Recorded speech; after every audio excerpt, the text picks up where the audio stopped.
हे प्रभु, सबकी मदद करना, क्योंकि तेरे सिवा कोई नहीं जानता कौन किस मुसीबत में है। राधे राधे दोस्तों। जीवन में सभी समस्याएं कैसे खत्म होंगी, चलिए जानते हैं। इसी शहर में एक आदमी प्राइवेट कंपनी में जॉब करता था। वो अपनी जिंदगी से खुश नहीं था। हर समय वो किसी न किसी समस्या से परेशान रहे। एक बार शहर से कुछ दूरी पर एक महात्मा जी का काफिला रुका। शहर में चारों ओर उन्हीं की चर्चा हो रही। बहुत से लोग अपनी समस्याएं लेकर उनके पास पहुँचने लगे। उस आदमी ने भी महात्मा जी के दर्शन करने का निश्चय किया। छुट्टी के दिन सुबह सुबह ही उनके काफिले तक पहुंचा। बहुत इंतजार के बाद उसका भी नंबर आया। वह बाबा से बोला, बाबा मैं अपने जीवन से बहुत दुखी हूँ। हर समय समस्याएं मुझे घेरी रहती हैं। कभी ऑफिस की टेंशन रहती है तो कभी घर पर अनबन हो जाती है और कभी अपने सेहत को लेकर परेशान रहता हूँ। बाबा कोई ऐसा उपाय बताइए कि मेरे जीवन से सभी समस्याएं खत्म हो जाए और मैं चैन से जी सकूं। बाबा मुस्कुराए और बोले, पुत्र आज बहुत देर हो गई है। मैं तुम्हारे प्रश्न का उत्तर कल सुबह दूंगा, लेकिन क्या तुम मेरा एक छोटा सा काम करोगे? हमारे काफिले में 100 ऊँट हैं। मैं चाहता हूँ कि आज रात तुम इनका ख्याल रखो। जब 100 के 100 ऊँट बैठ जाएं, तो तुम भी सो जाना। ऐसा कहते हुए महात्मा जी अपने तंबू में चले। अगली सुबह महात्मा जी उस आदमी से मिले और पूछा, कहो बेटा नींद अच्छी आई? वो दुखी होते हुए बोला, कहा बाबा जी, मैं तो एक पल भी नहीं सो पाया। मैंने बहुत कोशिश की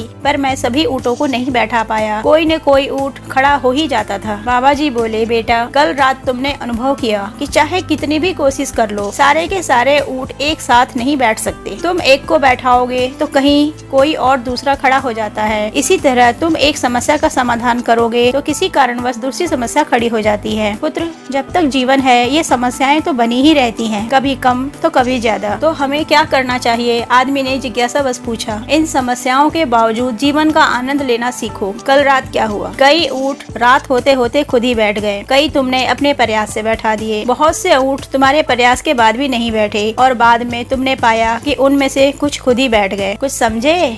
समस्याएं भी ऐसी ही होती हैं। कुछ तो अपने आप खत्म हो जाती है, कुछ को तुम अपने प्रयास से हल कर लेते हो, कुछ तुम्हारे बहुत कोशिश करने पर भी हल नहीं होती। ऐसी समस्याओं को समय पर छोड़ देना चाहिए। उचित समय पर वे खुद ही खत्म हो जाएंगी। जीवन है तो कुछ समस्याएं रहेंगी ही रहेंगी, पर इसका ये मतलब नहीं कि तुम दिन रात उन्हीं के बारे में सोचते रहो। समस्याओं को एक तरफ रखो और जीवन का आनंद लो। चैन की नींद सो। जब उनका समय आएगा तो वो खुद ही हल हो जाएंगी। कृष्णा जी, खुद को तुमसे जोड़ लिया, बाकी तुम पर छोड़ दिया।